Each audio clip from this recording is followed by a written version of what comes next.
8월 19일 수요일에 하나님 앞에 드립니다. 같이 사도신경으로 신앙고백 드리시겠습니다. 나는 전능하신 아버지 하나님 천지의 창조주로 믿습니다. 나는 그의 유일하신 아들 우리 주 예수 그리스도를 믿습니다. 그는 성령으로 잉태되어 동정녀 마리아에게서 나시고 본디오 빌라도에게 고난을 받아 십자가에 못 박혀 죽으시고 장사된 지 사흘 만에 죽은 자 가운데서 다시 살아나셨으며 하늘에 오르시어 전능하신 아버지 하나님 우편에 앉아 계시다가 거기로부터 살아있는 자와 죽은 자를 심판하러 오십니다. 나는 성령을 믿으며 거룩한 공교회와 성도의 교제와 죄를 용서받는 것과 몸의 부활과 영생을 믿습니다. 아멘. 찬송가 249장입니다. 249장입니다.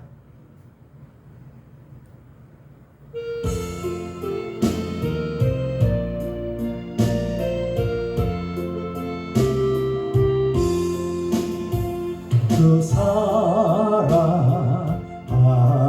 자 다 찬송할 때에 그 보좌 앞에 불러서 그 보좌 앞에 불러서 큰 영광 돌리세 큰 영광 돌리세 저 밝고도 묘한 시온성 향하여 가세 내 주의 찬란한 성에 찬송하며 올라가세 주 믿지 않는 자 다 찬송 못하나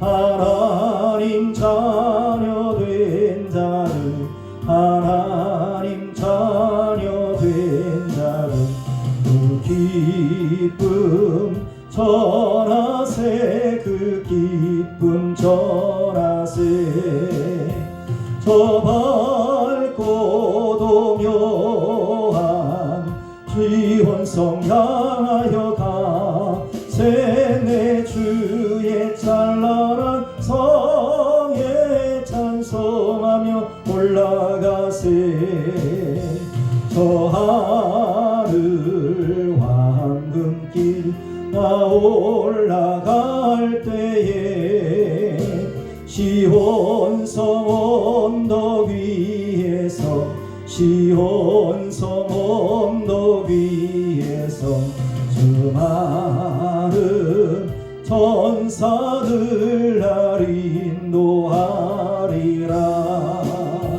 저 밝고도 묘한 시온성 향하여 가세 내 주의 찬란한 성에 찬송하며 올라가세 내 눈물 다 씻고 늘 찬송 부르리 저 임마누엘 주 앞에 저 임마누엘 주 앞에 나 영광 누리리 나 영광 누리리 저 밝고도 묘한 시온성 향하여 가세 내 주의 찬란한 성에 찬송하며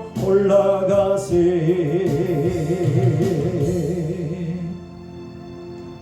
다같이 기도하시겠습니다. 거룩하시고 자비로우신 하나님 주의 은혜와 사랑을 감사를 드립니다. 하나님 이 땅의 민족 하나님께서 불쌍히 공의를 여겨주옵소서.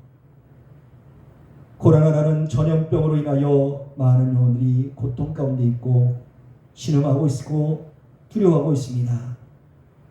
하나님 이 문제가 또한 교회의 확진 환자의 증가로 인하여 이렇게 하나님 앞에 온전히 예배하지 못하고 또한 각 처소에서 예배를 드리게 되었습니다.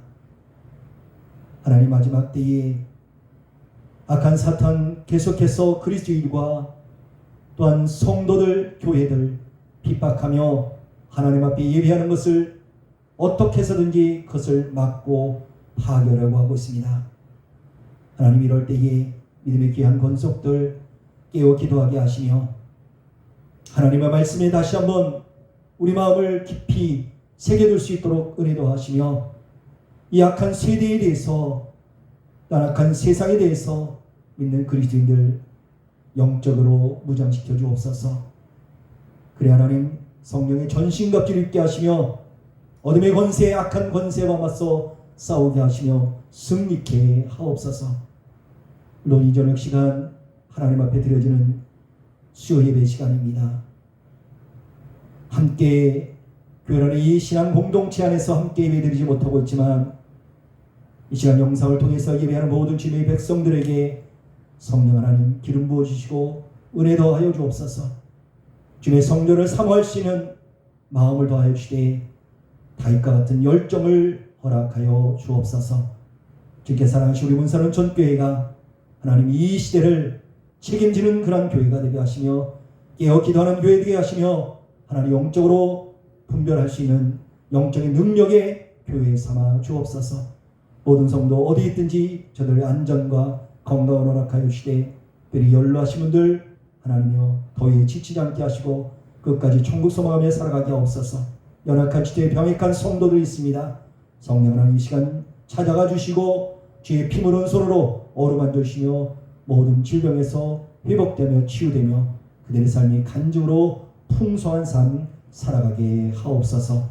오늘도 드려지는 예배가 한 사람의 예배가 아니라 모인 각 초소에서 거룩한 성전이 되게 하시며 흩어지는 그런 교회로 하나님이여 온전히 주말 예배할 수 있는 귀한 시간 예배가 온전히 하나님께 드려지는 거룩하고 복된 시간 되게 하옵소서.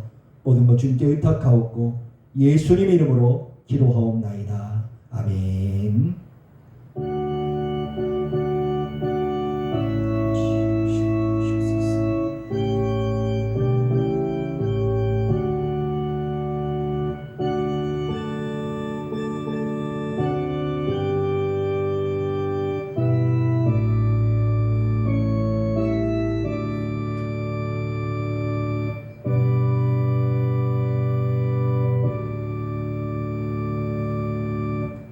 이 시간 우리가 함께 은혜 나누는 말씀 사무엘상 20장 12절로 23절의 말씀입니다.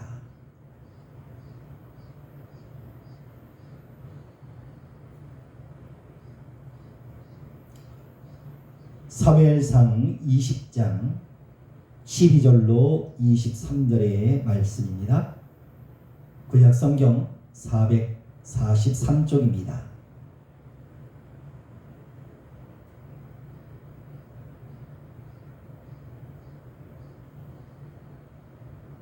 구약 성경 443쪽 사무엘상 20장 12절로 23절의 말씀 받들어 읽겠습니다. 요나단이 다윗에게 이르되 이스라엘 하나님 여호와께서 증언하시거니와 내가 내일이나 모레 이맘때에 내 아버지를 살펴서 너 다윗에 대한 의향이 선하면 내가 사람을 보내어 내게 알리지 않겠느냐. 그러나 만일 내 아버지께서 너를 해치려 하는데도 내가 이 일을 내게 알려주어 너를 보내어 평안히 가게 하지 아니하면 여호와께서 나 요나단에게 벌을 내리시고 또 내리시기를 원하노라. 여호와께서 내 아버지와 함께 하신 것 같이 너와 함께 하시기를 원하노니 너는 내가 사는 날 동안에 여호와의 인자하심을 내게 베풀어서 나를 죽지 않게 할 뿐 아니라 여호와께서 너 다윗의 대적들을 지면에서 다 끊어버리신 때에도 너는 내 인자함을 내 집에서 영원히 끊어버리지 말라 하고 이에 요나단이 다윗의 집과 언약하기를 여호와께서는 다윗의 대적들을 치실지어다 하니라. 다윗에 대한 요나단의 사랑이 그를 다시 맹세하게 하였으니 이는 자기 생명을 사랑함 같이 그를 사랑함이었더라. 요나단이 다윗에게 이르되 내일은 초하루인즉 내 자리가 빔으로 내가 없음을 자세히 물으실 것이라.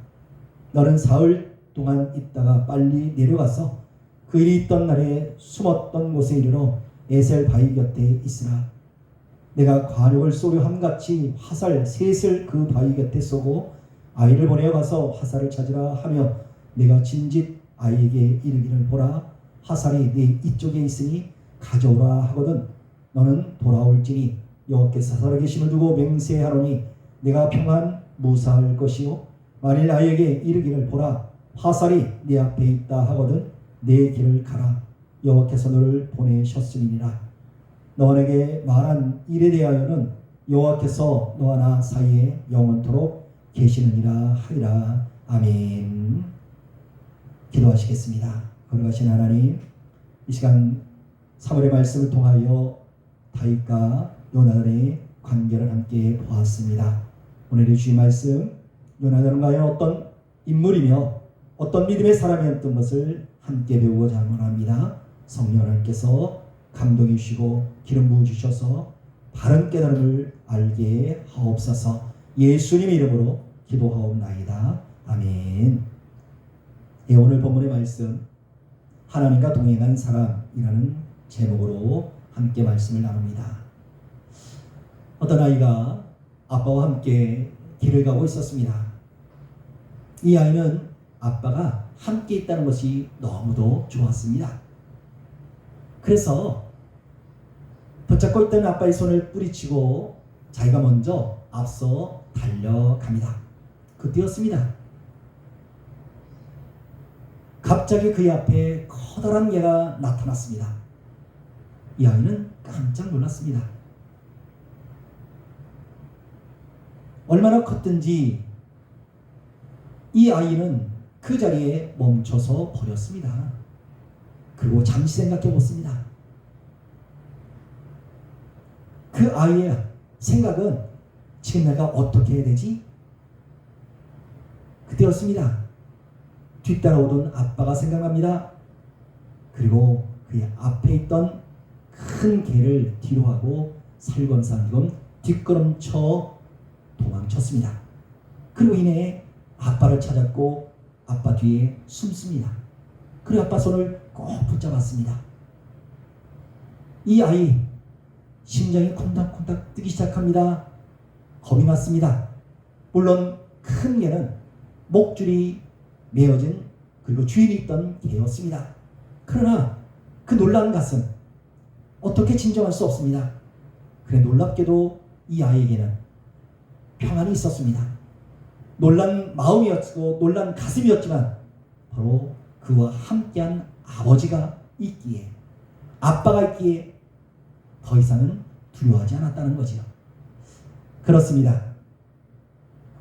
우리 그리스도인들 혼자 세상을 살아가는 것이 아니지요.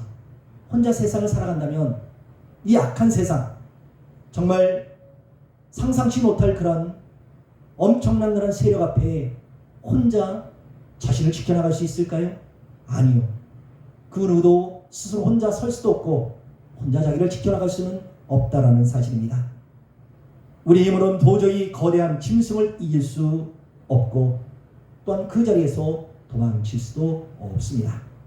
그러나 우리 곁에 계신 그래 나와 영원히 동행하신 주님이 계시기에 우리가 주님 손을 꼭 붙잡되 세상이 줄 수 없는 참된 평안이 우리에게 주어진다는 사실입니다.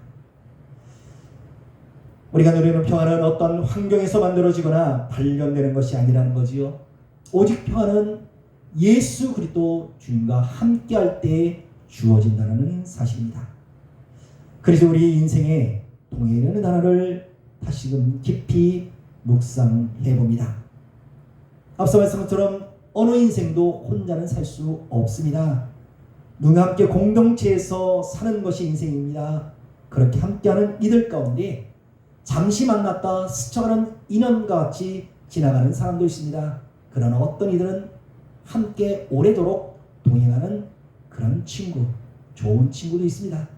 또는 평생 같이 할 그런 좋은 친구도 있습니다. 그런데 이렇게 만나는 사람 친구 또 그렇게 만나는 그런 친구일지라도 좋은 친구가 되어야 되고 좋은 친구를 만나야 됩니다. 좋은 친구를 만나면 그 사람으로 인하여 좋은 영향을 받습니다. 그러나 그렇지 못한, 선하지 못한 그런 사람과 동행하게 된다면 이 사람은 좋은 일을 할 수 없습니다. 선한 영향을 받지 않습니다. 악한 영향을 받습니다. 남에게 해를 끼치는 그런 인생이 되기도 합니다. 그래서 우리 그리스도인들 평생 함께 동행이 될 분이 누구인가 생각해 봅니다. 물론 결혼하신 분들 아내와 또는 남편 함께 합니다. 늘 결혼식장에서 듣는 그런 주례사 가운데 검은 머리 팥불이 되어도 함께 하라는 그런 권면의 이야기, 영원한 내 아구는 바로 부부밖에 없다고 이야기를 합니다. 그러나 그렇게 함께 영원히 설 수 있는 것은 아닙니다. 부부 가운데도 누군가를 함께 하지 못하고 먼저 보내야 하기 때문입니다. 그리고 우리가 이 세상만이 아니라 영원히 우리와 함께 동행해 계신 분이 계시라는 거죠. 그분이 바로 우리의 구원자이신 예수 그리스도이십니다. 세상에서 행복한 사람 누구일까 생각해 봅니다. 부자일까요? 건강한 사람일까요? 자신이 하고 싶은 일을 모두 다 하는 사람일까요?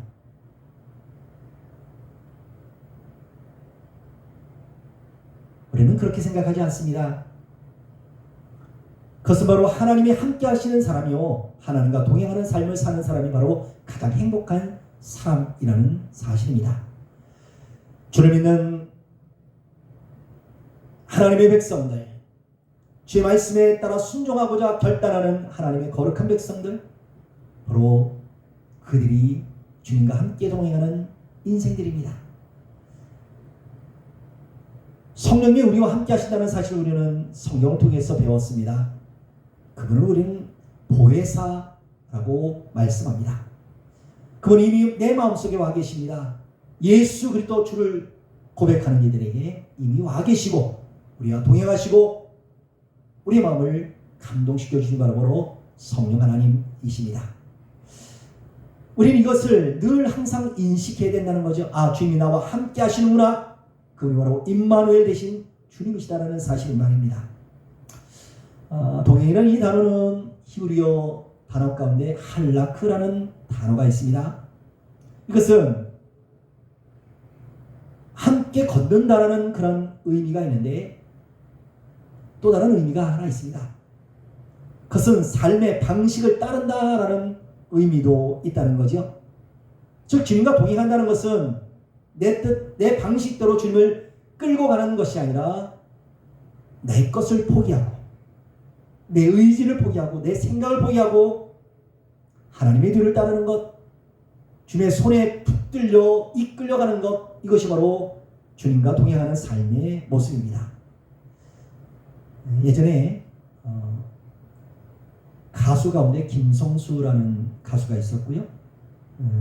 그 사람이 부른 동행이라는 그런 유행가가 있었습니다. 아마도 그 가사를 들으면 연인을 생각하는 것, 또 사랑하고 싶다는 것, 그리고 자신의 어떤 그런 빈 가슴을 채울 사람을 찾는 그런 내용의 가사입니다. 그러나 우리는 유행가를 부르지 않습니다. 우리는 주님께서 기뻐하시는 찬양, 찬송가 430장 찬양에 주와 같이 길 가는 것, 얼마나 좋은 찬양인지 모릅니다. 은혜스러운 찬양인지 모릅니다. 주님과 동행하겠다라는, 그리고 주님과 동행하는 삶이 어떤 복이 있는 삶인지 잘 알게 하시는 찬양입니다. 또한 동행이라는 것은 공간의 개념만이 아니라 마음과 마음이 함께하는 것이 진정한 동행이라는 거죠.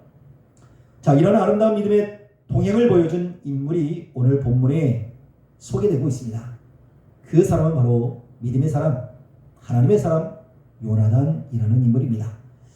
우리는 지난 시간에 요나단과 다윗의 깊은 우정에 대해서 함께 배웠습니다. 그들은 정치적으로 볼 때 어떻게 보면 하나 될 수 없는 관계입니다. 적대시할 수밖에 없는 관계였습니다. 그런데 놀랍게도 둘도 없는 벗이었습니다.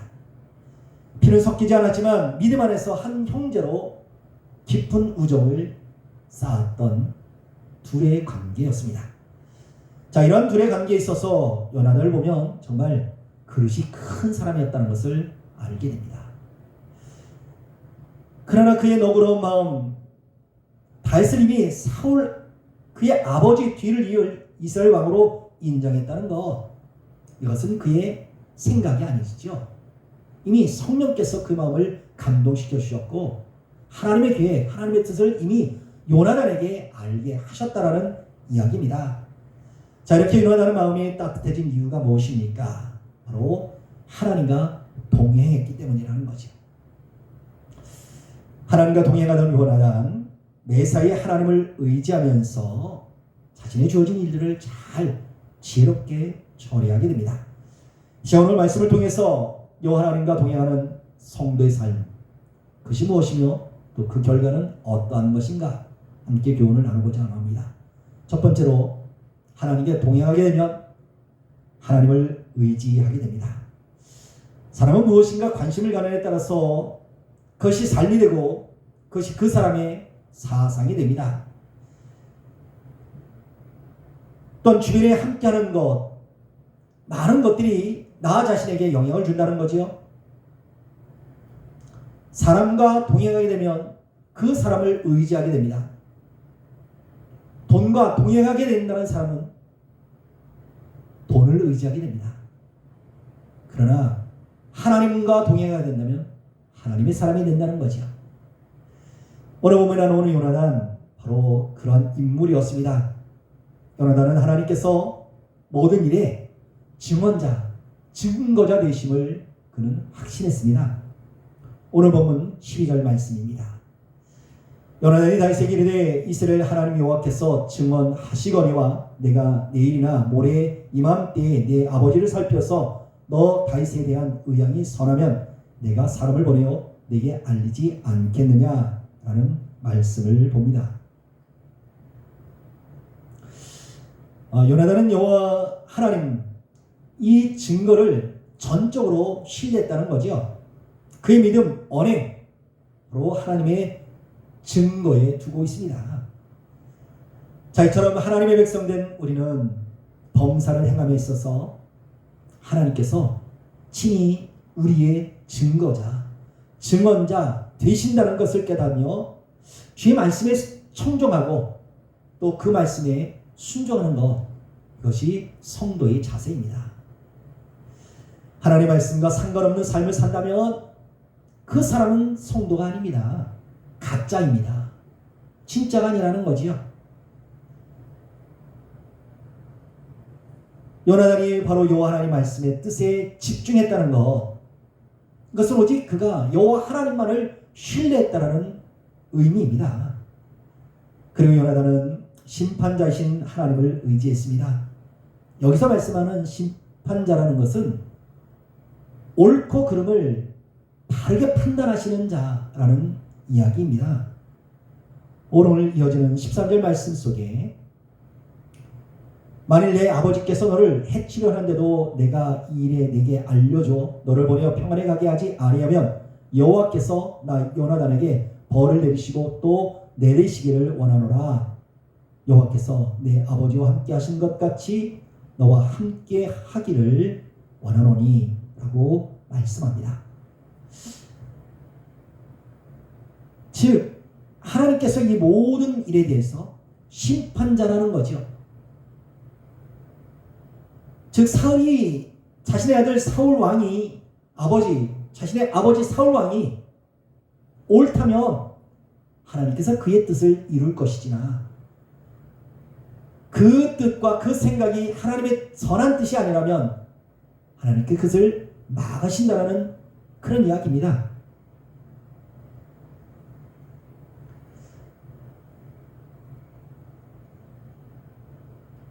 인간적으로 볼 때 요나단이 자신의 부친 편을 들어서 아버지의 대적처럼 여겼던 다윗의 그 죽이려는 이 일에 대해서 동조하지 않습니다. 전적으로 하나님 편에 선다는 것 쉬운 일이 없겠습니까? 그렇지 않습니다. 지금 이 이스라엘의 실세는 사울 왕입니다. 그의 한마디면 사람의 목을 치는 것 아무 일도 아니라는 거죠. 그러나 요나단은 그이가 아버지일지라도 사람의 권세에 굴복하지 않았습니다. 그의 중심은 올바른 판단을 하시는 하나님께 집중했다는 이야기입니다. 이런 상황 속에서 요나단 아버지의 편이 아니라 하나님 편에 그리고 다윗 편에 섰습니다. 여기서 우리는 요나단의 신실성을 봅니다. 요나단의 신앙의 모습을 보게 됩니다. 그래서 우리는 시편 4편 5절의 말씀처럼 의의 제사를 들고 여호와를 의지해야 된다는 사실을 기억하게 됩니다. 여호와님 우리의 피난처시요 요새이시요 또는 의리할 만한 하나님이시라는 사실입니다. 모름지기 성도 마음을 다하여 여호와 하나님을 의지하고 내 명철을 의지하지 말라라는 주의 음성을 들어야만 합니다. 요나단이 자신의 생각, 인간적 욕망의 생각에 사로잡혔다고 한다면 사울의 왕권을 물려받기 위해서 다윗을 쥐는 이 아버지 사울 왕처럼 그 위에 동조를 했을 겁니다. 우리의 생각을 볼 때에 우리는 세상 속에서 나의 어떤 이익, 내 유익, 내 복을 생각하면 우리는 그동안 이것에 대해서 생명을 걸어왔습니다. 그리 하나님이 보실 때 선한 일이든 아니든 상관하지 않고 내 욕심, 내 개인의 욕망을 채우기 위해서 혈안이 되어서 살아온 것이 사실입니다. 요나단의 입장을 볼 때 얼마나 좋은 기회인지 모릅니다.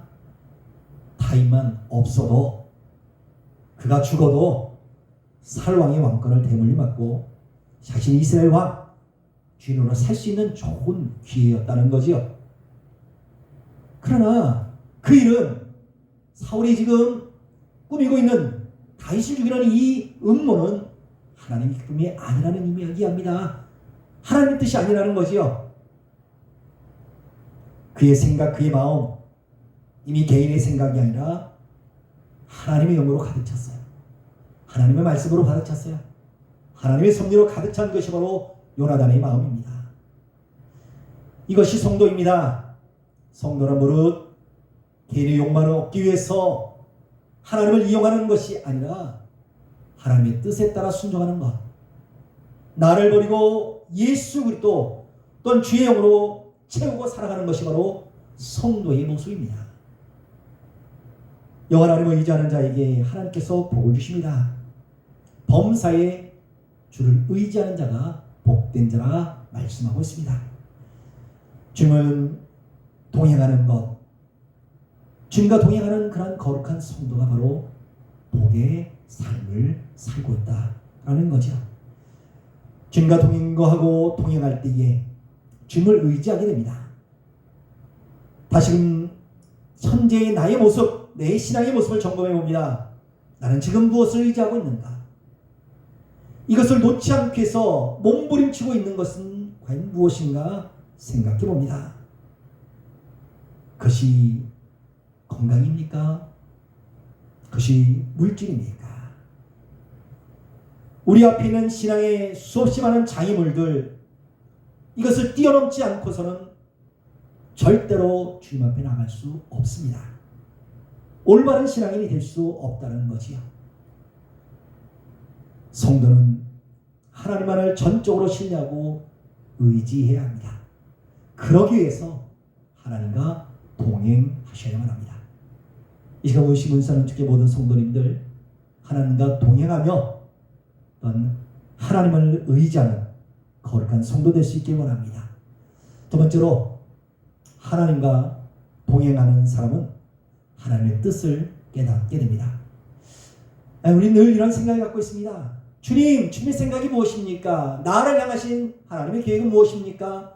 우리 교회를 향하신 하나님의 뜻은 무엇입니까? 라고 묻고 기도하는데 그것이 우선이 아니고 내가 먼저 주님과 동행하는지를 생각해야 됩니다. 주님과 동행하면 자연적으로 그것을 알 수 있다는 거지요. 누군가 함께 살다 보면 그 사람의 생각이나 그 사람의 의중을 압니다. 오래도록 만나고 오래도록 함께 거한다면 그 사람의 표정, 눈빛만 보아도 그 사람이 어떤 마음을 갖고 있는지를 알게 됩니다.